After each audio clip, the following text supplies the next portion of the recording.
We ran out of time a minute ago. It said in St. Paul, be not conformed to this world, but be transformed by the renewal of your mind.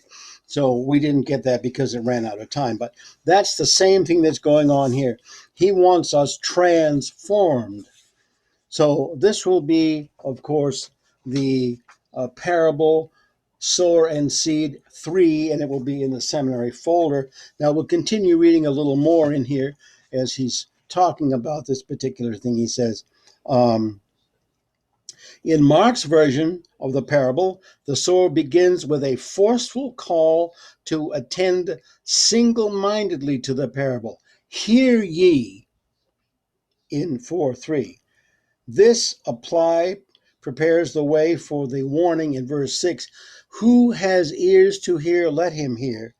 This warning distinction closes the parable before Jesus access to the requirements to interpret it.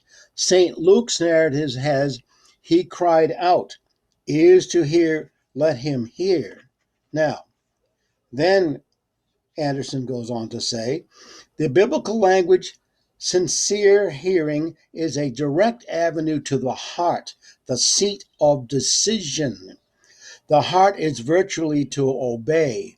Some of the disciples asked why he speaks in parables. He replies by quoting the prophet of Isaiah, and this is Isaiah, you shall indeed hear, but never understand.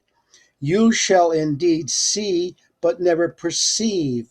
For this people's hearts are grown dull, and their ears are heavy in hearing, and their eyes have been closed, lest they should perceive with their eyes, and hear with their ears, and understand with their heart, and turn for me to heal them.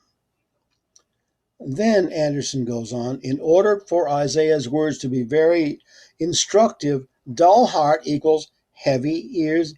Dull heart equals heavy ears, closed eyes. Now, the contrary, perceiving eyes, listening ears, is to understand. It's the understanding heart.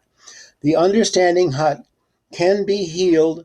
Jesus began to teach indirectly through parables because he had many received his early direction of communication, but his parables offer those who can understand a psychological direct communication since they are able to distinguish the two essential levels of discourse. Then he goes to the level in space, back and forth. Then he goes to the level of the up and down. Now you see in here, he shows that Jesus in the parable of the sower and seed is actually giving directions to both planes and both levels of life. We will continue with this shortly.